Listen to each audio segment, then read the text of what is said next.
Estimados colegas, continuamos con el desarrollo de drogas utilizadas para la enfermedad de Alzheimer y vamos a agregar un punto que yo creo que es fundamental aquí. Nosotros tenemos que tener en cuenta que a algunos intereses les conviene que cuanto más personas estén clasificadas como enfermas, más personas van a ser tratadas o medicadas y algunas personas, algún grupo de personas, obtienen un beneficio muy importante de esto. Y aquí partimos de un punto que yo quisiera hacer como un pequeño alto, que es el trastorno cognitivo leve o la alteración cognitiva leve. En mi experiencia clínica, estimo que en las de ustedes ocurre exactamente lo mismo.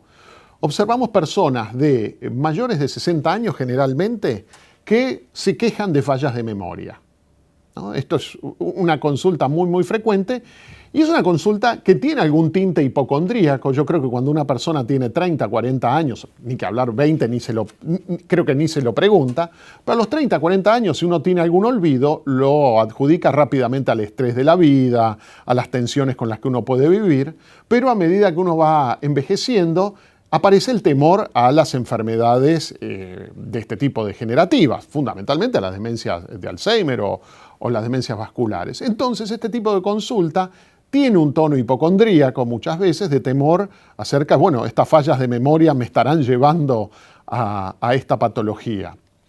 Entonces, hay un cuadro, por decirlo de alguna manera, que se ha divulgado en el último tiempo, que es la alteración cognitiva leve, que es una denominación que incluye a personas que dicen tener o se ha manifestado un deterioro cognitivo leve, incluso determinado con escalas, pero que no llega a clasificarse como un cuadro demencial, o sea que no llega a cumplir los criterios de lo que sería una demencia, ya sea de tipo Alzheimer o de la etiología que fuere. Sin embargo, muchos autores cuestionan la indicación de medicación en este cuadro. Primero, porque no se ha determinado con exactitud si es un cuadro clínico, un síndrome o un estado de riesgo para el desarrollo de un cuadro demencial. No se ha podido determinar eso. Sin embargo, hay una presión importante para que una presión sutil, por cierto, para que este tipo de personas sean medicadas con los compuestos como los inhibidores de la colinesterasa. Y este es un punto importante también para resaltar. ¿Por qué el cuestionamiento? Porque se ha visto que los pacientes incluidos con este diagnóstico, ¿no?, mejoran su funcionamiento cognitivo a niveles normales sin necesidad de tratamiento.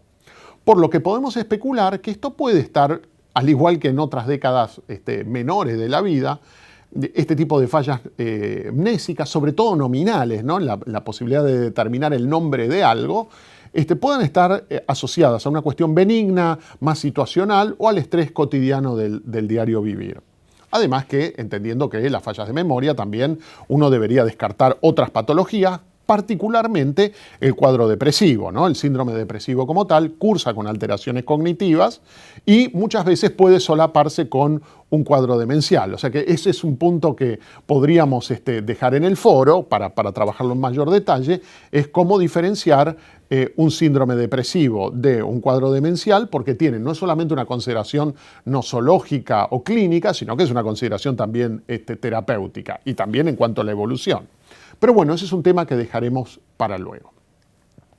Lo cierto es que el trabajo realizado sobre la alteración cognitiva leve demostraron que los inhibidores de la colinesterasa no mejoran la cognición, pero sí, como habíamos dicho, y esto tiene absolutamente lógica, incrementan el riesgo de mortalidad en los pacientes que reciben la medicación.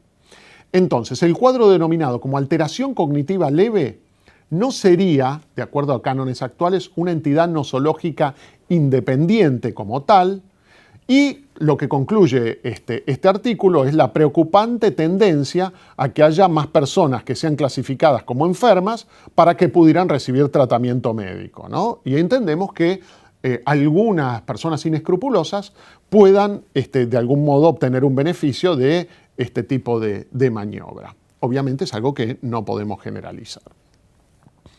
Y ahora, bueno, pasamos a un punto. Yo les había dicho anteriormente que para el tratamiento de Alzheimer estaban aprobadas por la FDA y por nuestras entidades regulatorias las drogas como el donepezilo, la ribastigmina y la galantamina. También está aprobado para el tratamiento de la enfermedad de Alzheimer avanzada, una droga que no interactúa con el sistema colinérgico, sino que interactúa con otro sistema de neurotransmisión, que es el sistema glutamatérgico, que ahora veremos con mayor detalle. Está aprobada esta droga, la memantina, o memantine, de acuerdo a donde uno obtenga la información, para el tratamiento del Alzheimer moderado a severo, o sea, a estadios en los cuales ya la enfermedad ha avanzado, y como les decía anteriormente, interactúa sobre el sistema glutamatérgico. El glutamato es un neurotransmisor excitatorio muy frecuente prácticamente en todo el sistema nervioso central. Y el efecto que hace la droga es inhibir de modo competitivo con uno de los receptores del glutamato, que es el NMDA. Así se llama el receptor. O sea, lo bloquea de modo no competitivo, casi de modo covalente, y bloquea la transmisión glutamatérgica a través del receptor NMDA. ¿En qué se basa? ¿Por qué se utiliza esto? Porque se cree que en distintas enfermedades neurodegenerativas la activación persistente del receptor NMDA hace que las neuronas mueran, ¿no? Entonces dice que en parte la degeneración neuronal crónica que ocurre en la enfermedad de Alzheimer se vería al exceso de excitación de este receptor. Observen lo siguiente, este es un receptor de NMDA, observarán en el medio que es como un canal que atraviesa la membrana celular, donde ustedes verán que cuando se activa este receptor ingresa calcio y sodio. Observen en la parte superior, ¿no? El color, un recuadro en rojo y un círculo azul, está el calcio y al lado está el sodio. O sea que una vez que el glutamato se liga a este receptor, se abre la compuerta e ingresa calcio y sodio. Esto es en el funcionamiento normal del NMDA. Ahora, y ahí me faltaba, ingresa calcio a la célula. Ahora bien, en la parte superior del gráfico observamos que hay receptores de NMDA para el glutamato. Observen, ¿no?, cómo la excitación persistente de estos receptores aumenta el calcio adentro de la célula. Este incremento crónico y aumentado de calcio intracelular provoca un aumento en los radicales libres, degrada las membranas celulares y degrada las proteínas, lo que lleva a la muerte celular. Entonces, el principio lógico por el cual se utilizaría la memantina es que tiene la capacidad de bloquear estos receptores. Por lo tanto, disminuye el ingreso de calcio y al disminuir el ingreso de calcio no se degeneraría la neurona. Esto, desde el punto de vista teórico, nos cierra de modo casi redondo. Ahora bien, veremos que en la práctica clínica la teoría no siempre se reproduce de la manera esperada. Bien. Entonces, las personas que desarrollaron esta droga dicen que disminuye la tasa de deterioro global, cognitivo y funcional en el Alzheimer, que disminuiría la agitación y la agresión generando una menor necesidad de tratamiento con antipsicóticos. Y acá tenemos que hacer un punto. Otros compuestos que alteran la transmisión glutamatérgica son, por ejemplo, la ketamina y el polvo de ángel o la fenilciclidina. Estos son compuestos que se utilizan personas de modo recreativo, e incluso pueden generar adicción, y se sabe que la toxicidad de estos compuestos, muy parecidos a la memantina, justamente es la presencia de cuadros psicóticos.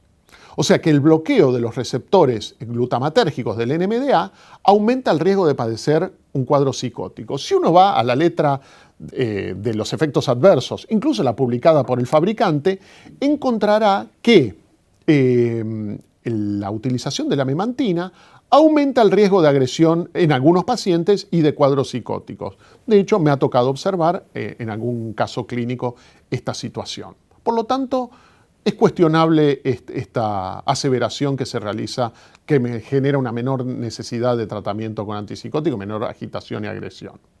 Pero de modo interesante, como los pacientes que venían tratados con donepezil o con inhibidores de la colinesterasa, se les retiraba esta droga y se les agregaba memantine, se descubrió a partir de esto que la suspensión abrupta de los inhibidores de la colinesterasa, o sea, de las drogas que desarrollamos anteriormente, puede provocar un cuadro de abstinencia, un cuadro de discontinuación, que no se sabía hasta este hecho de reemplazar una droga por otra.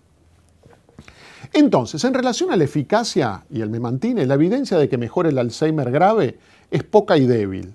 La mejoría es modesta, hay una disminución muy pequeña del deterioro que tiene el paciente ya en un estadio avanzado.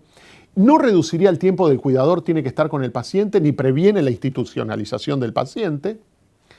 Pero las compañías que desarrollan este compuesto dicen que la mejoría esta tan pequeña debe verse dentro del contexto de la patología, o sea, de una patología muy grave, ya avanzada, irremediablemente hacia el deterioro y la muerte, entonces que una pequeña mejoría o un alargamiento en la vida debería ser visto como un elemento positivo, ¿no? Ahora bien, ¿y si pensamos lo contrario? ¿Es ético prolongarle la vida y no la calidad de vida a una persona que va a morir irremediablemente por una enfermedad? Volviendo al mismo punto que decía en la clase anterior, muchas veces nos vemos como forzados, incluso interiormente, sin la necesidad de la presión de los familiares, a tener que utilizar algo ante un cuadro que generalmente puede ser virulento y puede irse de las manos incluso del entorno en el cual el paciente está cuidado.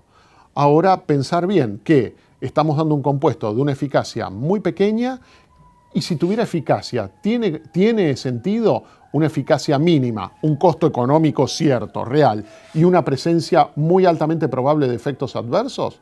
Bueno, ahí es donde hay que determinar costo-beneficio o riesgo-beneficio de la indicación, que es parte del arte, ¿no?, del ejercicio de la medicina. Yendo a los efectos adversos de la memantina, hay reportes de hipertensión arterial. Como decía anteriormente, al igual que lo que ocurre con la ketamina y la fenilciclidina, que son drogas que tienen el mismo mecanismo de acción, puede provocar estados confusionales, alucinaciones y somnolencia. Y, como decíamos, repetimos nuevamente, la presencia de síntomas psicóticos con un bloqueante del receptor NMDA se ha visto, repito por tercera vez, con ketamina, con fenilciclidina, que son, les repito, drogas que tienen el mismo mecanismo de acción. Entonces, yendo a la conclusión de este tema, en relación al tratamiento de todas las drogas que se utilizan en la enfermedad de Alzheimer, sabemos que la eficacia es cuestionable y no exenta de efectos adversos. Los estudios con los que contamos, randomizados y con grupo control, no siempre reproducen la realidad clínica que observamos con el uso de estos compuestos. Hay evidencia que los estudios controlados y randomizados pueden ser manipulados, ¿no?, con un objetivo evidente.